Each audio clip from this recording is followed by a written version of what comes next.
Hello, America. This is Eddie Marcus. I got my daily message that I'd like to share with you. I've written it down on some paper, and I'm going to refer to these notes. If I make a little stutter, a little stumble, please bear with me. I'll correct it because I want you to know what I'm talking about.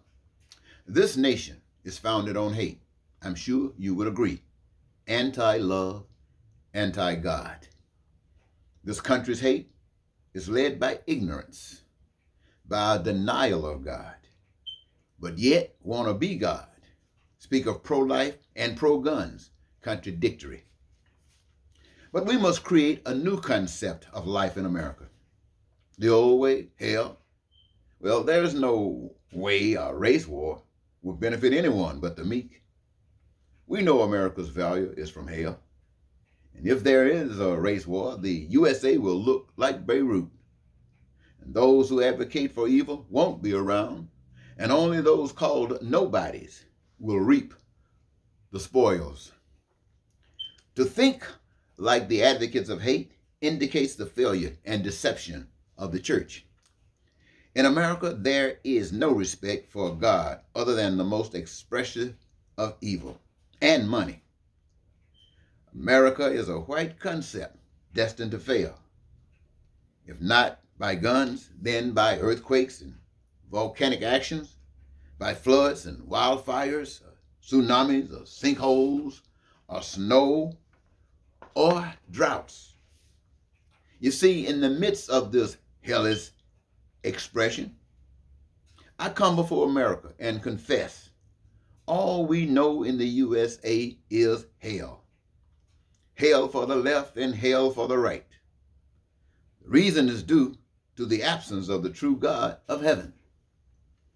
There are only a few people that are familiar with the true God. The internet has no records of anyone familiar with God to date.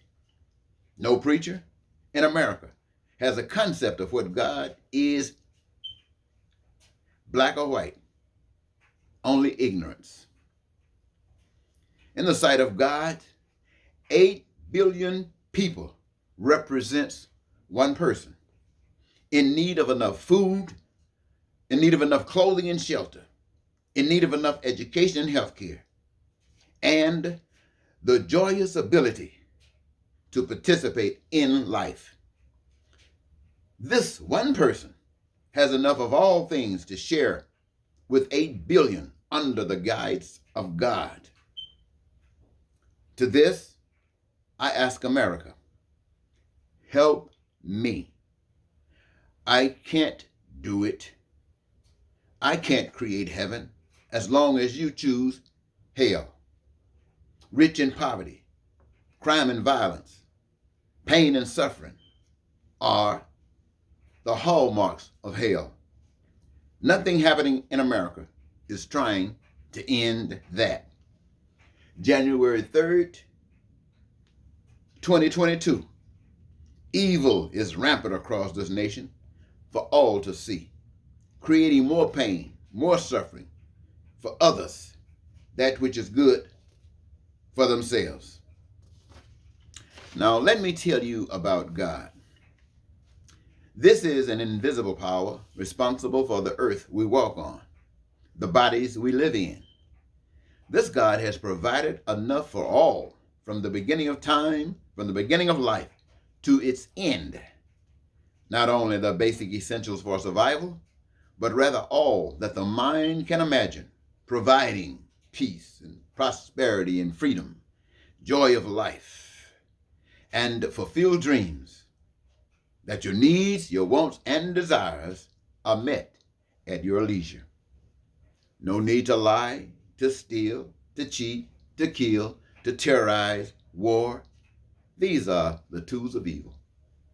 To defeat this, we must change our approach. We must speak about this change daily, all day. We must lift up what heaven means to you to mean to us. We must be excited about the future, condemning the past. Now, let me repeat that. We must lift up heaven and what it means to you, what it means to me, and what it means to us. And we must do so excitedly for the future, condemning the past. Let evil speak evil to the nation. Let righteousness speak joy and freedom. So, text, tweet, blog, message, a new world concept so different from the voice of evil and destruction that it will hold the nation's attention. And remember, there is no better voice for change, such as this, than you and that of us all. Now, ladies and gentlemen, I know it disturbs you that I would stand before you and accuse this nation of being absent of the knowledge of God. And you can be upset as much as you want. But I tell you this, my statement is qualified. You see, I recognize that there's a spiritual being that, and when I mean being, I say spiritual. I can't see what form, except it's spiritual.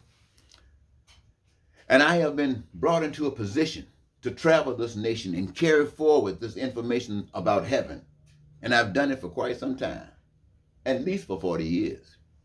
Now, during my first 20 years, ladies and gentlemen, I ended up coming back and writing a book about my experience, taking this message to the people.